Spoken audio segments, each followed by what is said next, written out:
बिस्मिल्लाहिर्रहमानिर्रहीम। मौला यसल्लि वसल्लिम दाइमन अबदन अला हबीबिका खैर खल्क़ि कुल्लिहिम ला तादाद दुरूद सलाम आप सल्लल्लाहु अलैहि व आलिहि वसल्लम पर और करोड़ों रहमतों का नुज़ूल आपकी आल और असहाब पर। अल्लाहुम्मा सल्लि अला सय्यिदिना मुहम्मदिन व आलिहि व इतरातिहि व आदादि कुल्लि मालूमिन लक अस्तगफिरुल्लाहल्लज़ी ला इलाहा इल्ला हुवल हय्युल क़य्यूम व तूबु अलैहि या हय्यु या क़य्यूम बिरहमतिक अस्तग़ीस। नाज़रीन, मक़ालात हिकमत में हम हाज़िर खिदमत हैं और सैयद अबू अनीस बरकत अली लुधियानवी रहमतुल्लाह अलैह की तसनीफ़ मक़ालात हिकमत में से चंद इक़्तिबास आपकी खिदमत में पेश करते हैं। आप फरमाते हैं कि इस दुनिया में जो कोई आया अपने अपने तौर पर काम करके चला गया। किसी ने तकरीर से किया, किसी ने तहरीर से किया, किसी ने अमल से किया, किसी ने तलवार से किया। हर लिहाज में हर तौर पर दावत व तबलीग का काम करके चला गया। आप इस तसनीफ़ में लिखते हैं कि तेरी मोहब्बत के जुनून में सरशार दीवानों ने कभी ज़बान मोहब्बत से फूल खिलाए, कभी कलम से सदाबहार बाग लगाए, कभी नोक नेज़ा पे उल्फत के गीत गाए, कभी तह खंजर मोहब्बत के तराने सुनाए। सुभान अल्लाह। मुहिब ने महबूब का जो भी रास्ता पाया उस पे गामज़न हुआ, कभी ना रुका कभी ना पलटा। इसी मोहब्बत के जुनून में सलमान फ़ारसी सहरा नवर्द हुए, सैयदी बिलाल तपते हुए अंगारों पे लेटे, हज़रत खुबैब सरे बाज़ार सूली पर लटकाए गए, अबू जंदल बेड़ियों में वफ़ा की लाज निभा गए, अबू ज़र गफ़ारी सितम सहकर भी अहलाए कलमतुल हक़ से बाज न रहे, हक़ की हिमायत में सर कटवा गए। अल्लाहु अकबर।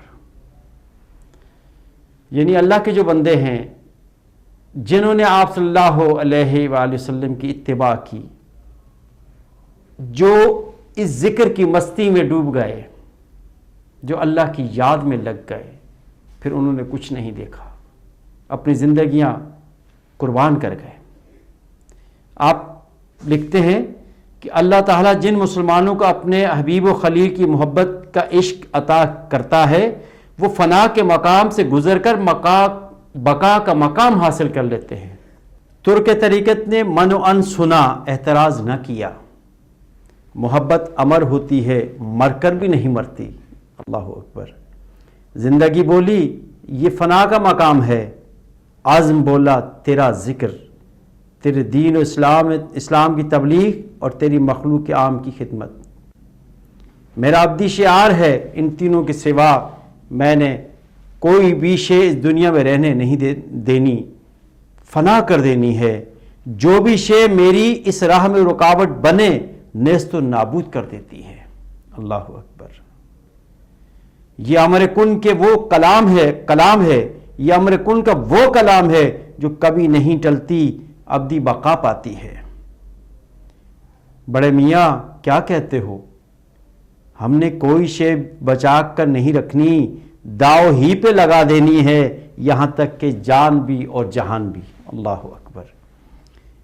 ज़िक्र इलाही का मकाम दिल में होता है और दिल में मुकीम होकर ज़िक्र की मजलिस कायम होती है और ऐसी होती है कि फिर कभी बर्खास्त नहीं होती, रहती दुनिया तक कायम और दायम रहती है।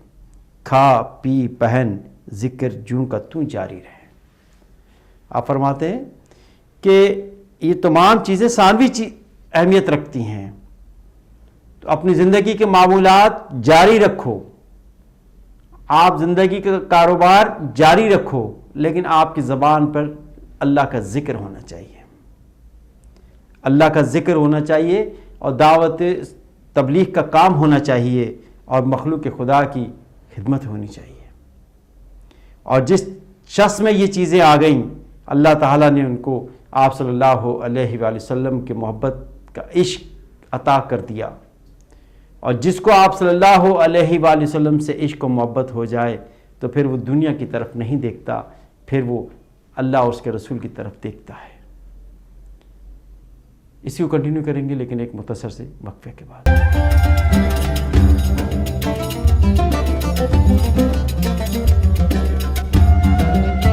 خوش آمدید ناظرین، ہم بات کر رہے ہیں صوفی برکت علی لدھیانوی رحمۃ اللہ علیہ کے مقالات حکمت میں سے اقتباس کی۔ آپ فرماتے ہیں کہ ہر کام اور کلام ذکر اسی کے لیے ہو، یعنی کہ کوئی بھی کام کرو وہ ذکر کے لیے ہو۔ ذکر الہی دعوت تبلیغ اسلام کا مدعا، ذکر ہی کی بدولت مخلوق کی خدمت اور ذکر ہی عین عبادت ہے۔ ذکر زبان سے جاری ہو کر قلب میں، قلب سے روح میں اور روح سے سرمدی سرور بن کر الانسان سری و نا سرا کے مصادق راگ بجانے لگ جاتا ہے۔ اسے اصطلاح میں الاحد کہتے ہیں، علم نہیں شہود اس کی تشریح ہے۔ الاحد راگ بج رہا ہے سنائی نہیں دیتا، شب و روز رگ رگ میں بجتا رہتا ہے۔ اللہ اکبر۔ میرے آقا روح فدا صلی اللہ علیہ وآلہ وسلم قاسم الخیرات الحسنہ ہے۔ میرے آقا روح فدا صلی اللہ علیہ وسلم کی محبت کی ایک بوند جب تن اور من میں سما نہ سکی، چاروں اقسام کے اذکار بیک وقت جاری فرما کر ایک رذیل و ذلیل کی دلجوئی فرمائی۔ ذکر لسانی، ذکر قلبی، ذکر روحی، ذکر سری، ذکر الہی کے نور سے جسم و جان میں قوت پیدا ہوتی ہے اور سکون و اطمینان ذکر جب قائم ہو جاتا ہے، خوف و حزن کے سب جام انڈھیل کر سکون سے لبریز کر دیے جاتے ہیں۔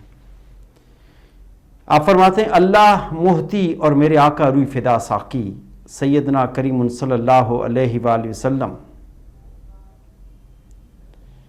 یا حیو یا قیوم کا سرمدی راگ ہے، کسی کے بجائے بج نہیں سکتا۔ جب بجنے لگتا ہے پھر کوئی اسے روک نہیں سکتا، دم بدم بجتا رہتا ہے۔ کل کائنات کی محبت چار حصوں میں تقسیم ہے، یا محبت کے چار اجزاء ہیں۔ جب تک یہ چاروں کسی دل میں جمع نہیں ہوتے، محبت پائے تکمیل کو نہیں پہنچ سکتی۔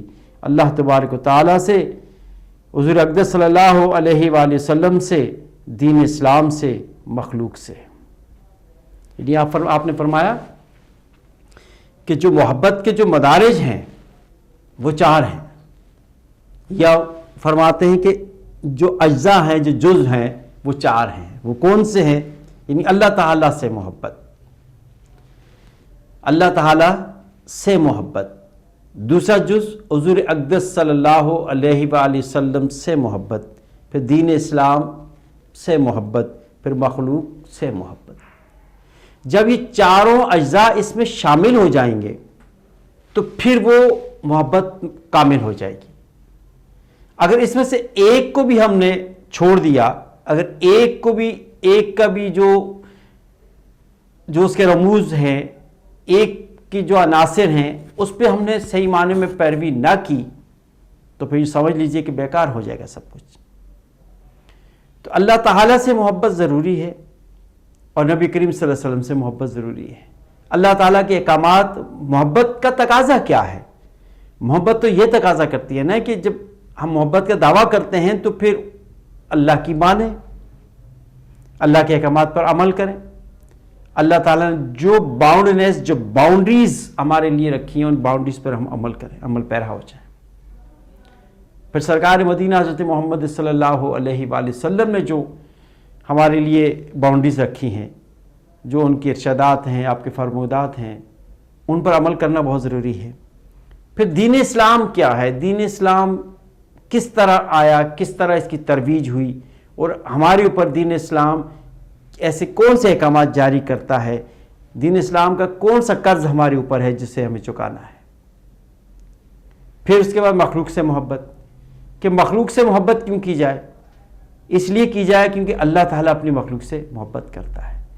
اللہ تمام چیزوں کا خالق ہے، مالک ہے، اسی نے یہ پوری یونیورس جو کریشن ہے اللہ تعالیٰ نے کی ہے۔ تو اللہ تعالیٰ یہی چاہتا ہے کہ جو اللہ سے محبت کرتا ہے وہ اس کی مخلوق سے محبت کرے، اس کی مخلوق کے ساتھ صلہ رحمی کرے، اس کی مخلوق کے ساتھ اچھے کام کرے، ان کے کام آئے، ان کے مصیبتوں میں، پریشانیوں میں ان کا ہاتھ بٹائے، تو جبھی تو جا کر یہ تمام لوازمات پورے ہوں گے۔ وَمَا عَلَيْنَا إِلَّا الْبَلَاغُ الْمُبِينُ۔